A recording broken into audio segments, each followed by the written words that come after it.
Bonjour et bienvenue sur Rubber & Steel, la chaîne pour tout savoir sur les montres. Aujourd'hui, je vais vous raconter comment j'ai réussi à acheter une Rolex Submariner dans une boutique officielle Rolex. On parlera également de comment faire pour avoir plus de chances de recevoir une montre Rolex en boutique. Et après, bien entendu, je vous ferai la présentation de cette montre. Ceci étant dit, entrons directement au cœur de l'horlogerie.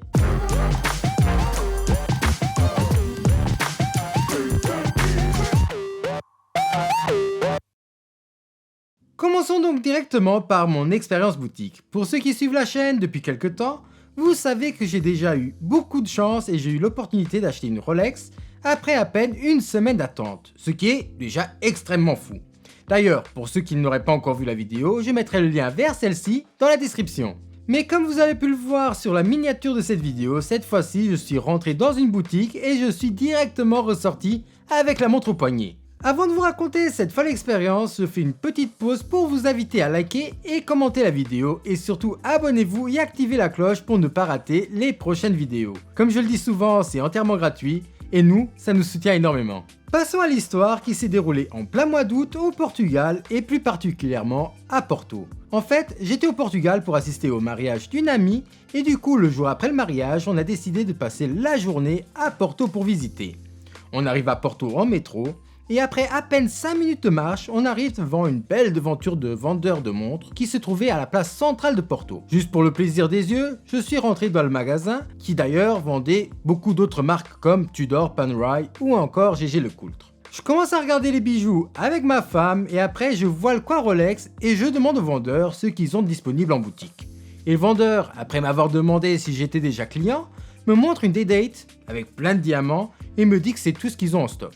Je lui dis merci et lui dis que c'est pas ce que je cherche actuellement et en passant devant les Submariner Date hors acier, je lui dis que c'était cette montre que je voudrais m'acheter pour mes 30 ans que je vais avoir cette année. Le vendeur me sourit et me dit que cette montre ce serait plutôt pour les 35 ans. Du coup, je me suis dit que c'était mort, ce qui était normal pour moi, et du coup je continue à faire le tour de la boutique. Le vendeur et moi on discute, j'essaye une Panerai 38 mm si je ne me trompe pas avec un cadran bleu et une hublot en or.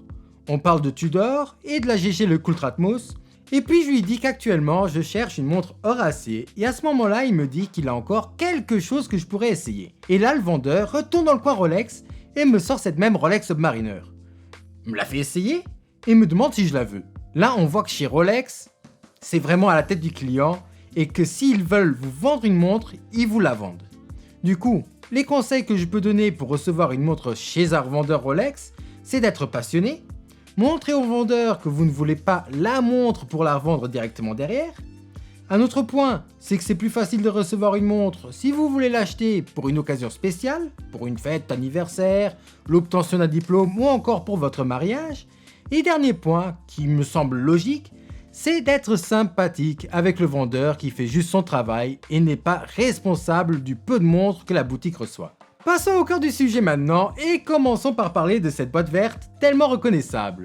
Et je ne sais pas pour vous, mais je trouve que donner une boîte si peu qualitative pour des montres si chères, je trouve ça vraiment décevant.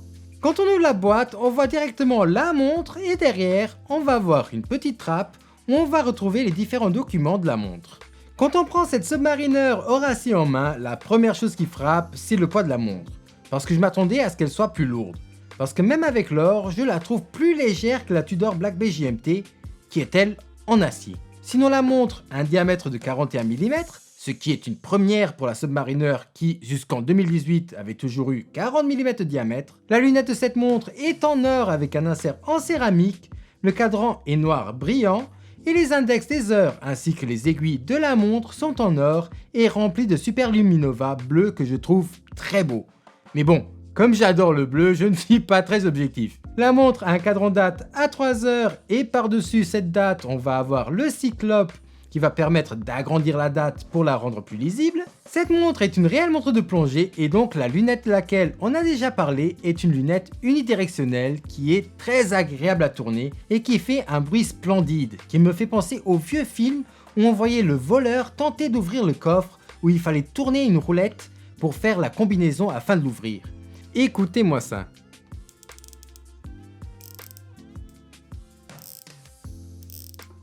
Autre attribut de la montre de plongée, c'est la couronne qui va être vissée et cette couronne va avoir 3 petits points disposés sous le logo de la marque qui signifie que la montre est équipée du système Triplog, qui signifie que la couronne a 3 points d'étanchéité qui permettent à la montre d'être étanche à une profondeur de 300 mètres, ce qui est plus que suffisant pour faire toutes les activités aquatiques que vous désirez, sauf bien entendu plonger à plus de 300 mètres, ce qui me semble logique. D'ailleurs, petit point histoire, c'est Rolex en 1953 qui a créé la première montre bracelet à pouvoir descendre à 100 mètres de profondeur, et la montre en question, c'était la toute première Submariner. Passons au bracelet, et là on va avoir le bracelet Oyster avec les maillons extérieurs qui vont être en acier, et les maillons centraux qui vont être en or poli, ce qui fait de ces maillons de vrais aimants à rayures, et une chose que j'adore sur ces bracelets Rolex, c'est le fait que ces bracelets deviennent de plus en plus fins en se rapprochant du fermoir, et pour moi ça fait directement plus esthétique qu'un bracelet qui garde toujours la même largeur. Au niveau du fermoir, on va avoir un fermoir qui va se fermer en 2 temps pour éviter les ouvertures involontaires, et ce fermoir a un système d'extension rapide que la marque nomme le Glide Lock, qui permet d'agrandir ou réduire la taille du bracelet de la montre par cran de 2 mm, et ça jusqu'à un maximum de 2 cm. Pour ce faire, rien de plus simple, il suffit de tirer sur le bracelet, faire glisser et puis refermer en appuyant dessus.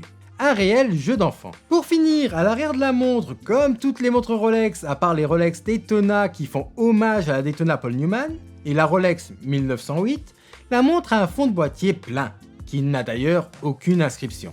Voilà pour cette folle histoire et cette présentation de cette Rolex Submariner hors acier. Si la vidéo vous a plu, laissez un petit like, un commentaire et un abonnement. N'hésitez pas à partager un max et moi je vous dis à la semaine prochaine pour une nouvelle vidéo. Au revoir.